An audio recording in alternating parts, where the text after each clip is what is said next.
Hello everyone and welcome back to my channel. So today's review is on Last Night in Soho by Edgar Wright. There's a lot to say about this film, but one thing I have to say is that it might be my favourite Edgar Wright film. It's just, I don't know, there's something so captivating about this film. And it's just, I don't know, this feels brilliant to me. But one thing I do have to say, if you're going to go see the film, that there really should be like a sexual assault warning. Because you don't really properly say anything in the film, but if you've ever experienced something bad, if you've seen the movie, you know what I mean, but it's like haunting, and it's a very intense version of haunting, memories of that kind of stuff. And I feel like if you have experienced a bad version of that, then it's not going to be fun at all for you. It's not like a normal thing where you just watch it or like they cut to another thing. It's very intense, and yeah, so I'll put that out there because they really should have put that in the warnings or in the description, or I don't know, but yeah. But other than that, let's get straight on into the review. So one of the things you will notice straight away is the use of mirrors. This isn't a spoiler really. The way they use the mirrors and the clever cuts is absolutely fantastic. I was engrossed in it. I could not stop watching it. I could not stop thinking about how they did it. And it was one of them things, as like a film person, like someone who wants to be in the film industry, you think, how can they do that? How can I do that? How can I replicate that? This is the kind of thing that I miss seeing. I miss seeing things where I want to be able to replicate stuff. And it's definitely something that keeps the audience's attention. And they have like a whole sequence throughout the first, of the introduction part of the film, like that whole sequence. But then like, they stop doing stuff like that, and I'm just like, what's the point of just having one part, like one little sequence doing the whole thing, and then just flog it off? I also appreciated how colour was like a tool to tell the story, how you can tell which world is which through the colour. I'm not going to say right now which one's which because this isn't the spoiler part of the review, which I do have a spoiler part later on. If you haven't seen it, I will see when it is. But yeah, the use of like colour and lighting just shows which world we're in and if we're in the real world, and I feel like that's brilliant. And obviously, I mean, I guess I can say it now because it's in the poster. Red signifies danger, obviously.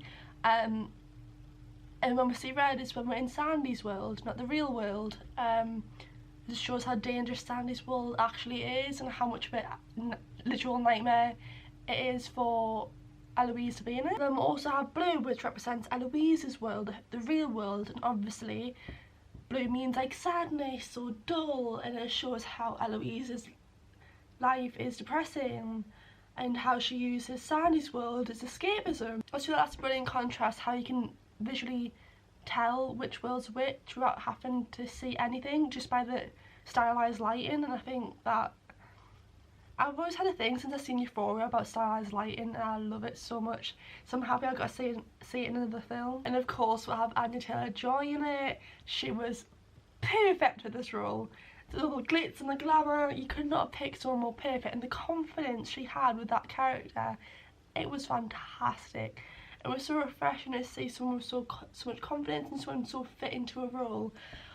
Honestly, she's gonna become a legend. I feel like she might be, obviously not Marilyn Monroe, but to some scale of that. It's just continuously her best work one after another, and she just keeps topping herself. We have Matt Smith. I adore Matt Smith. I grew up watching him on Doctor Who, and obviously this role is quite different for him. It's quite dark.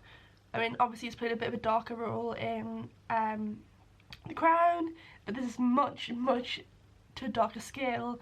And I never would have thought would have this combination of Anya Taylor-Joy and Matt Smith, but it's something I was pleasantly surprised with, and someone that just works so well. Like, the film itself is very highly packed with content. There's so much going on, in a good way, not in a bad way. And I just feel like the film does not feel long in the slightest. It's just done so right that you never get bored, you never feel like the film's going on too long. I mean, obviously the film is a bit of a longer film, but you don't feel like it's a long film because you're just always so captivated, and that's that's just when you know you've made a good film. I'm usually not a horror fan. I usually find horror movies quite boring, but this film was so captivating. It just shocked me so much.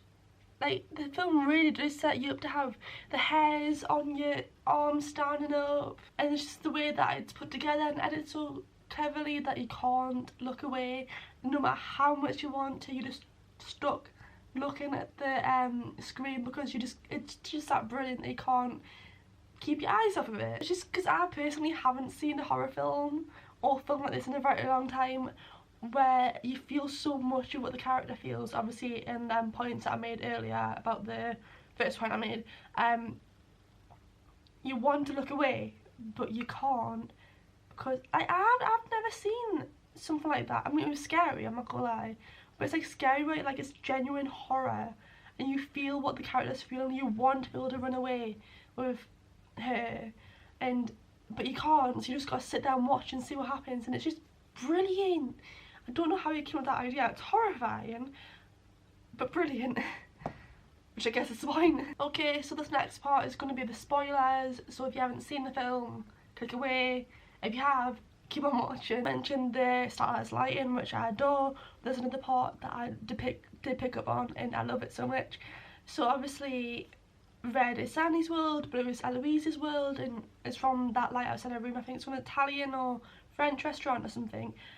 But the flash at the same time towards later on, and it signifies the merging of the two worlds, and I thought that was so brilliant. There was quite a few older songs in this film to obviously match with Sandy's world and what era it was in, but there was this particular song, Puppet on a String, which Sandy was singing at her first, well, was she singing? No, she wasn't singing, she was like the backup girl or something, which she was performing with, and it was at her first show, and it literally is her. She's a puppet on a string.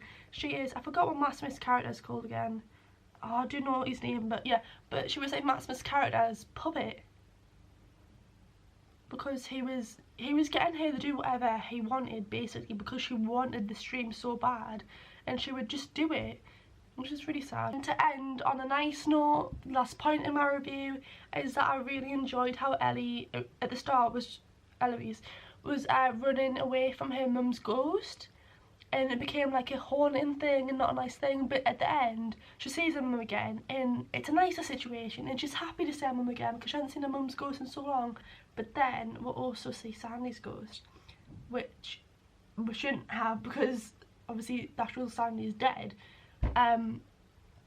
So I just feel like these are nice little touches towards the end, and I'm wondering like what's gonna obviously I doubt we'd get a sequel, but it's a nice little bit to end on with Sandy's ghost coming in the mirror. And yeah, I really like this film, I really do. I'm trying to think of what I'd give it out of 10. I think I'd give it a solid 9.